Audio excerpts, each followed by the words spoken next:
8ನೇ ತರಗತಿ ಸಮಾಜ ವಿಜ್ಞಾನ ರಾಜ್ಯಶಾಸ್ತ್ರ ಅಧ್ಯಾಯ 7 ರಾಜ್ಯಶಾಸ್ತ್ರದ ಅರ್ಥ ಮತ್ತು ಪ್ರಾಮುಖ್ಯತೆ ಪ್ರಶ್ನೋತ್ತರಗಳು. ಮುಖ್ಯ ಪ್ರಶ್ನೆ 1. ಖಾಲಿ ಬಿಟ್ಟಿರುವ ಸ್ಥಳಗಳನ್ನು ಸೂಕ್ತ ಪದಗಳಿಂದ ತುಂಬಿರಿ. ವಾಕ್ಯ 1. ಪಾಲಿಟಿಕ್ಸ್ ಎಂಬ ಪದವು ಡ್ಯಾಶ್ ಎಂಬ ಗ್ರೀಕ್ ಪದದಿಂದ ಉತ್ಪತ್ತಿಗೊಂಡಿದೆ. ಉತ್ತರ ಪೊಲೀಸ್. ಪಾಲಿಟಿಕ್ಸ್ ಎಂಬ ಪದವು ಪೊಲೀಸ್ ಎಂಬ ಗ್ರೀಕ್ ಪದದಿಂದ ಉತ್ಪತ್ತಿಗೊಂಡಿದೆ. ವಾಕ್ಯ 2. ರಿಪಬ್ಲಿಕನ್ ಗ್ರಂಥದ ಕರ್ತೃ ಡ್ಯಾಶ್. ಉತ್ತರ ಪ್ಲೂಟೋ.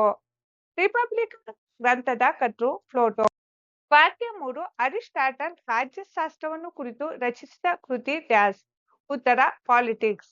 ಅರಿಸ್ಟಾಟಲ್ ರಾಜ್ಯಶಾಸ್ತ್ರವನ್ನು ಕುರಿತು ರಚಿಸಿದ ಕೃತಿ ಪಾಲಿಟಿಕ್ಸ್.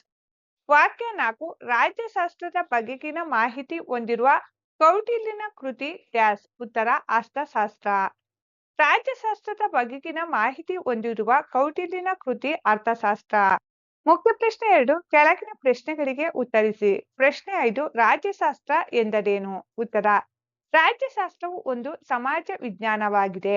ಇದು ಮಾನವನ ಜೀವನದ ರಾಜಕೀಯ ಚಟುವಟಿಕೆಗಳು, ರಾಜ್ಯದ ರೂಪುರೇಷೆಗಳು, ರಾಜ್ಯದ ಉಗಮ, ಲಕ್ಷಣ ಹಾಗೂ ಸರ್ಕಾರಕ್ಕೆ ಸಂಬಂಧಿಸಿದ ವಿಷಯಗಳನ್ನು ಕುರಿತು ಅಧ್ಯಯನ ಮಾಡುವ ಶಾಸ್ತ್ರವಾಗಿದೆ.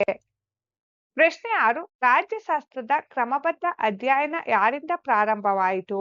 ಉತ್ತರ. ರಾಜ್ಯಶಾಸ್ತ್ರದ ಕ್ರಮಬದ್ಧ ಅಧ್ಯಯನ ಗ್ರೀಕರಿಂದ ಪ್ರಾರಂಭವಾಯಿತು. ಪ್ರಶ್ನೆ 7. ರಾಜ್ಯಶಾಸ್ತ್ರದ ಪಿತಾಮಹರೆಂದು ಯಾರನ್ನು ಕರೆಯುತ್ತಾರೆ? ಉತ್ತರ. ಗ್ರೀಕ್ ದೇಶದ ಅರಿಸ್ಟಾಟಲರನ್ನು ರಾಜ್ಯಶಾಸ್ತ್ರದ ಪಿತಾಮಹ ಎಂದು ಕರೆಯುತ್ತಾರೆ. ಪ್ರಶ್ನೆ 8. ರಾಜ್ಯಶಾಸ್ತ್ರದ ಒಂದು ವ್ಯಾಖ್ಯೆ ನೀಡಿ. ಉತ್ತರ. ಗವರ್ನರ್ ಅವರ ಪ್ರಕಾರ ರಾಜ್ಯದಿಂದ ಆರಂಭವಾಗಿ ರಾಜ್ಯದೊಡನೆಯೇ ಪರಿಸಮಾಪ್ತಿಯಾಗುವ ಅಧ್ಯಯನವೇ ರಾಜ್ಯಶಾಸ್ತ್ರ.